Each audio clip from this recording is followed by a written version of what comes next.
Diego, mostra ali, em primeiro lugar, uma imagem do Google que eu coloquei. Essa mesmo, aqui tá bom. Essa aqui está escrito Cidade de Jerusalém, mas ela tem os contornos também de como era a cidade de Jerusalém cerca de 1800 anos antes de Cristo. Só para colocar uma cronologia para vocês, 1800 a.C. foi o período de Abraão. Lembrando que antes de Cristo os anos são em ordem decrescente, de trás para frente. Então 1800, Abraão. Mais ou menos em 900 a.C., Davi. Então quer dizer, Davi está mais ou menos na metade do período de Abraão, né? Abraão, passa 900 anos, vem Davi. Abraão, Deus falou com Abraão, vai para uma terra longínqua e eu vou te mostrar o lugar onde eu vou te dar por herança e todos os povos da terra serão abençoados em ti. É interessante que quando Deus falou essa promessa para Abraão, Abraão estava onde hoje é a região do Iraque, na cidade de Ur dos Caldeus. Dali ele foi para Padã Aram e de Padã Aram ele começou a peregrinar pela terra, que a gente chama Terra Prometida hoje, comprando terrenos que depois virariam Israel. Deus não só fez um pacto com Abraão, como Deus até mudou o nome dele em virtude disso. O nome dele antes era Abrão, virou Abraão. De onde vem esse nome? Ab, em hebraico, significa pai. Em árabe, Abu, né? Avô, pai do pai, né? Abá, paizinho. Por isso que Paulo fala na Bíblia, nós podemos chamar a Deus de Abá, paizinho. Nós coisas que me chamam a atenção em Jerusalém, quando eu vejo criancinha falando Abá, pro pai, às vezes no ônibus, na praça, criancinhas pequenininhas, Abá, chamando o paizinho delas. Então, Abá, pai. Povo. É povo em hebraico. Então, Abram, pai de um povo. Mas quando eu falo Abraão, pai de um grande povo. Percebeu a diferença? Abram, pai de um povo. Abraão, pai de um grande povo. Então Deus falou, você não vai chamar Abrão, mas Abraão. Vai para a terra que eu vou te mostrar. E Abraão não veio com exército, Abraão não veio com armas, Abraão só veio com sua fé. É interessante que uma expressão que os judeus usam até hoje, referindo-se à história de Abraão, é a expressão Lech Lechá. Lech Lechá, em hebraico, significa vai por ti mesmo, caminha, vai com força. Então os judeus até hoje têm esse ditado, Lech Lechá, vai por ti mesmo, vai na força, vai sem pestanejar, vai sem duvidar. É assim que aparece no texto hebraico. E Abraão veio. E embora é interessante que Abraão, foi o primeiro hebreu, que ele é o pai do povo de Israel, mas havia outras pessoas aqui já na terra de Canaã que adoravam o Deus verdadeiro, o mesmo Deus de Abraão, mesmo não sendo hebreus. Nós não temos muitas características, muitos detalhes da história desse povo, quantos eram, quais eram, como é que eles vieram com o conhecimento do Deus verdadeiro, não temos. Mas a Bíblia informa que eles estavam ali. E um desses homens era Melquisedeque. Melquisedeque.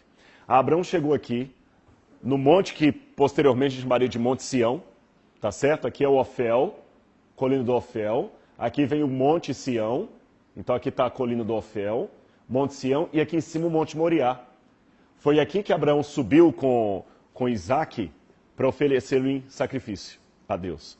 Então, quando Abraão for oferecer sacrifício a Deus, sacrificando Isaac, Abraão deveria ter montado as suas tendas aqui perto dessa cidadezinha, que na época chamava-se cidade de Salém. Salém. Então Abraão chegou naquela cidade de Salém. O rei da cidade de Salém, que era ao mesmo tempo rei e sacerdote, reconheceu que Abraão adorava o Deus verdadeiro, o Deus único. Aquele Deus que não pode ser adorado em forma de ídolos, de imagens, nem tem uma pluralidade de deuses no céu, mas apenas um único Deus. Vamos ler na Bíblia o que a Bíblia fala desse encontro.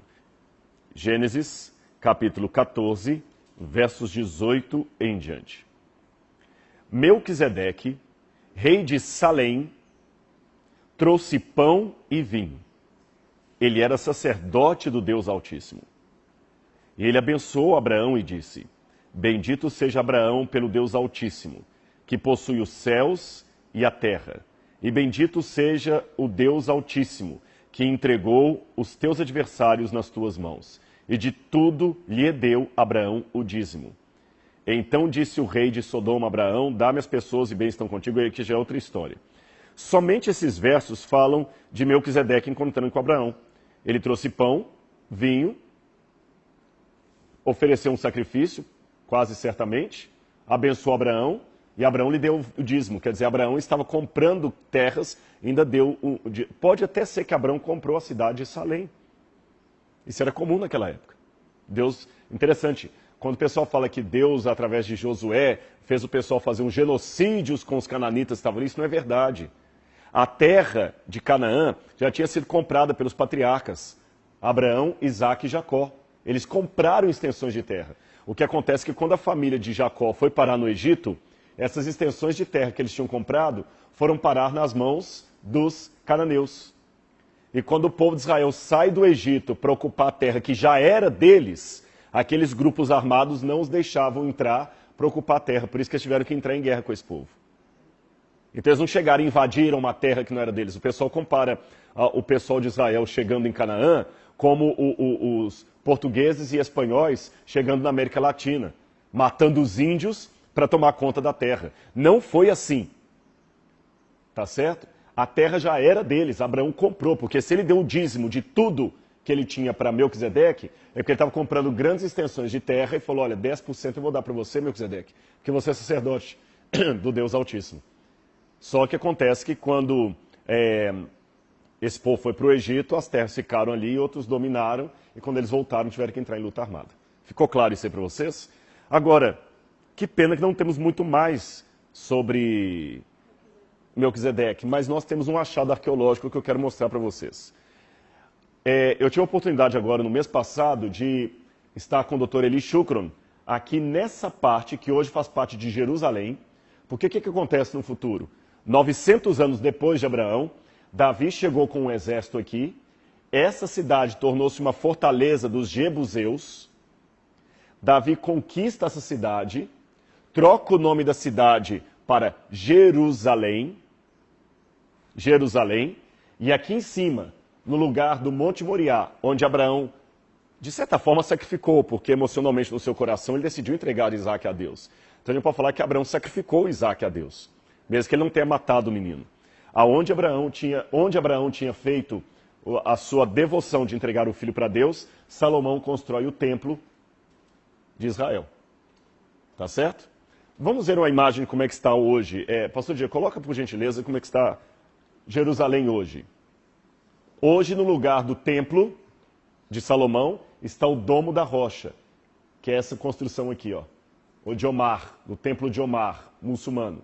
E aqui está Al-Aqsa, que significa esquina em árabe. Al-Aqsa é a mesquita de Al-Aqsa. Os muçulmanos, depois que Jerusalém foi destruída pelos romanos, os muçulmanos dominaram a cidade por volta de 690 depois de Cristo, e eles colocaram aqui um santuário islâmico, porque eles acreditam que aqui Maomé esteve com a sua jumenta e daqui Maomé subiu ao céu. Então hoje isso aqui tornou-se um lugar sagrado para os muçulmanos, de modo que Israel não pode escavar ali, infelizmente. Mas muitas relíquias bíblicas podem estar debaixo dessa plataforma aqui. No passado, eu falei com vocês, era o Monte Moriá. Nesse lado aqui está o Monte das Oliveiras, onde Jesus esteve. Aqui, Jerusalém. E essa parte contornada em amarelo aqui é justamente a antiga fortaleza dos jebuseus, a antiga cidade de Salém. O pé, por baixo disso aqui, eu vou mostrar para vocês, bem aqui embaixo, foram encontrados alguns objetos arqueológicos que eu quero mostrar para vocês no vídeo agora. A cerâmica local mostrou que o que encontramos ali data de 1800 a.C., a época de Abraão. E encontraram ali uma prensa para oliveiras, para fazer azeite, que era um objeto de unção, um lugar de sacrifício de animais, e um lugar para fazer pão, e um altar muito especial. Esse altar tem uma pedra fixada nele. Isso tudo data de 1800 anos a.C. E quando eu leio desse altar com a pedra fixada em cima dele, eu me lembro de um outro episódio mencionado na Bíblia, que eu gostaria de ler com vocês. Gênesis capítulo 28, versículos 18 em diante. Jacó estava na cidade de Betel, num outro lugar. E a Bíblia diz assim: tendo se levantado Tendo se levantado Jacó cedo de madrugada, tomou a pedra que havia posto por travesseiro e erigiu uma coluna, sobre cujo topo entornou azeite. E ao lugar, cidade que outrora se chamara Luz, deu o nome de Betel. Fez também Jacó um voto dizendo: se Deus for comigo e me guardar nesta jornada em que tenho empreendido, e me der pão para comer e roupa para vestir, de maneira que eu volte em paz para a casa de meu pai, então o Senhor será o meu Deus. E a pedra que erigi por coluna será a casa de Deus. E de tudo que me concederes, certamente eu te darei o dízimo. Jacó repete a mesma atitude que teve Abraão. De tudo que Deus lhe deu, ele devolveu o dízimo. Mas me chama a atenção que aonde ele teve aquele sonho profético de anjos descendo e subindo uma escada até o trono de Deus, Jacó coloca um altar e em cima do altar uma pedra e derrama azeite. Lembram disso? Com base nisso que nós lemos na Bíblia, na história que eu expliquei, vejam o vídeo que eu gravei ali no subsolo da cidade de Jerusalém. Pessoal, tudo bem? Eu estou nos lugares que mais me emocionou em toda essa viagem. Um sítio arqueológico que está sendo escavado por Eli Shukron, um dos mais famosos arqueólogos daqui de Israel.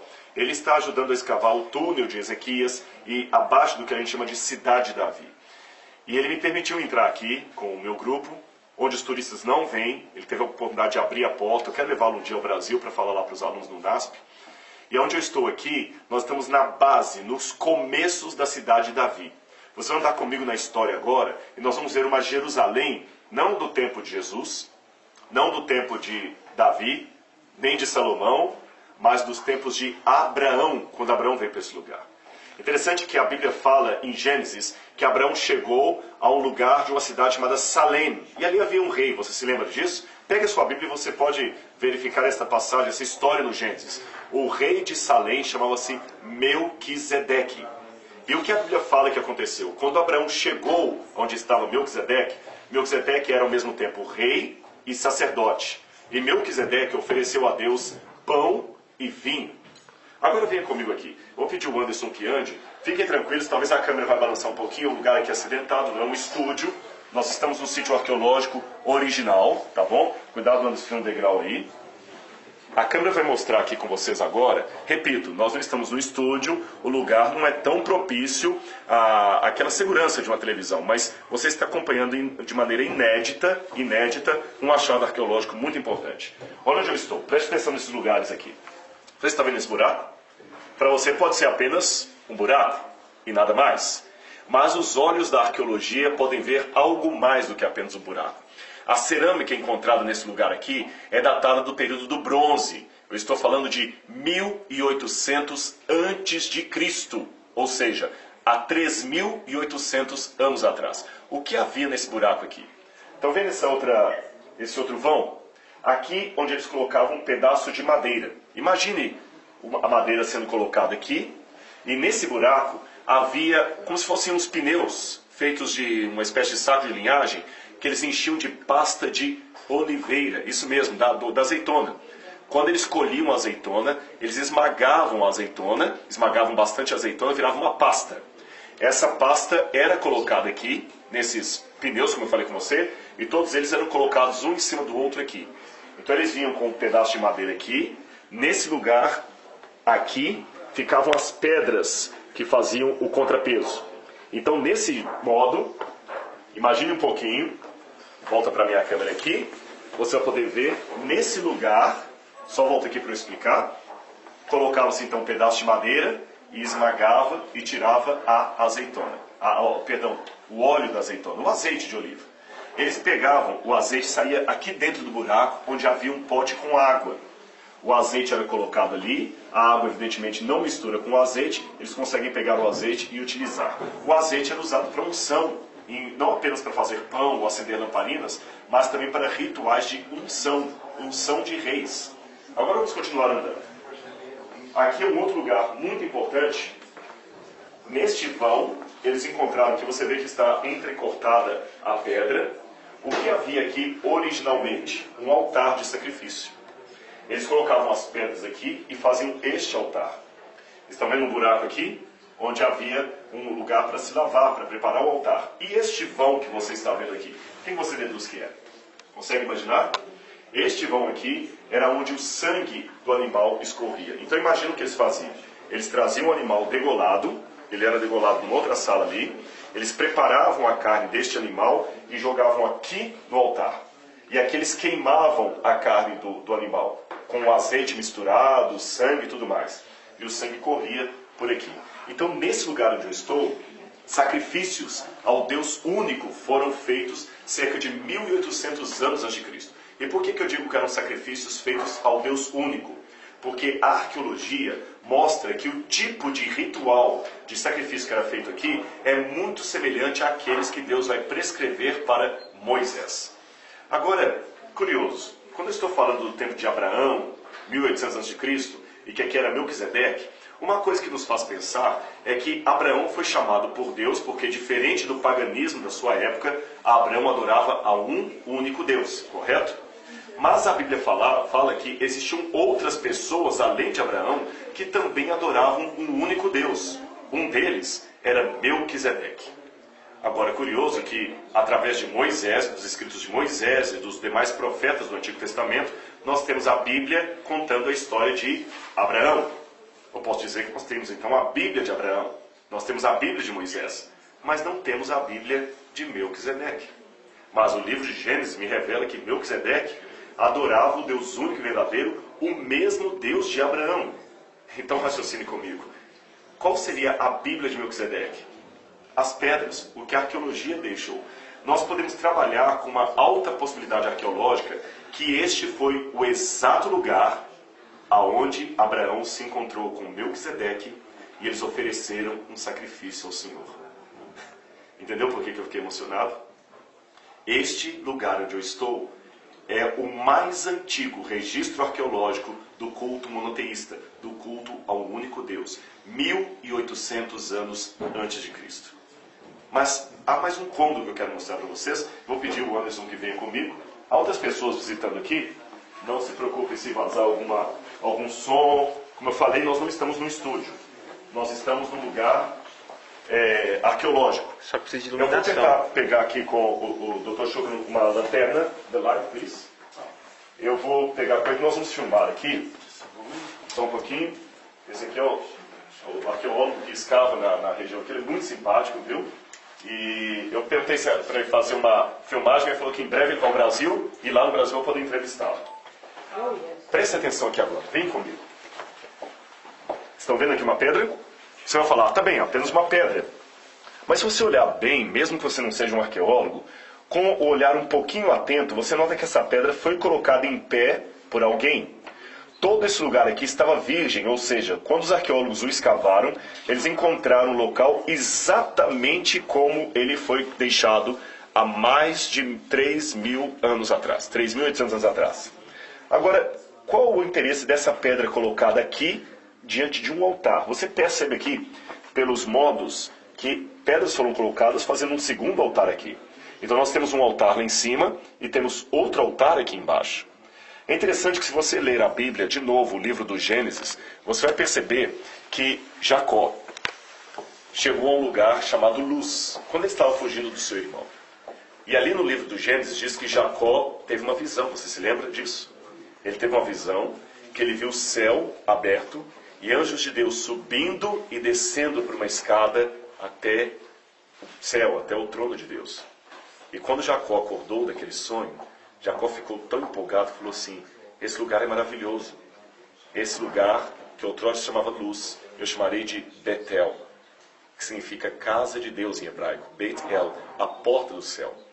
E diz a Bíblia que Jacó erigiu uma pedra sobre um altar, como um sacrifício, como uma marca, um landmark, como um lugar que ele marcou aonde Deus havia aparecido para ele. Eu não posso afirmar que foi aqui que isso aconteceu, mas curiosamente nós temos um fenômeno muito parecido. Um altar de pedras, idêntico ao que Deus orientou que os judeus deveriam construir, porque o altar de pedras orientado por Deus não poderiam ser pedras lavradas, mas pedras brutas, e alguém que ergueu um altar aqui colocou uma pedra como monumento para indicar que alguma coisa muito especial aconteceu aqui. O que seria essa coisa? Bom, a Bíblia fala que Jacó ergueu um altar e colocou uma pedra, marcando o local onde ele teve um encontro com Deus. Não seria talvez o próprio Melquisedeque e Abraão marcando o lugar do seu encontro aqui na cidade de Salém, que depois viria a se chamar Jerusalém? Eu não sei, mas eu confesso que eu estou assim muito emocionado e arrepiado com o que eu estou vendo aqui.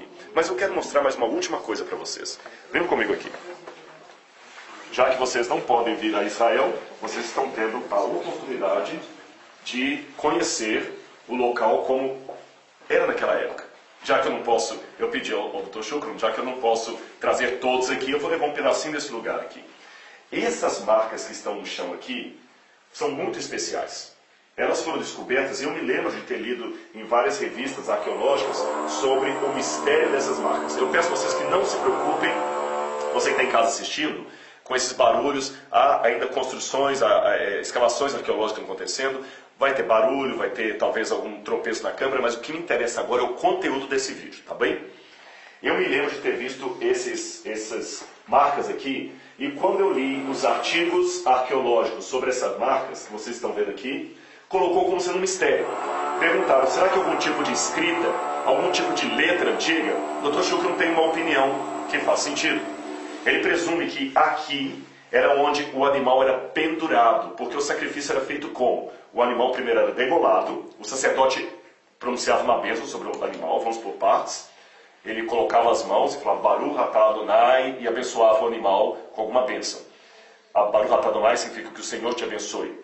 Depois que, ou bendito seja Deus, melhor dizendo, depois que o animal era abençoado, ele era degolado.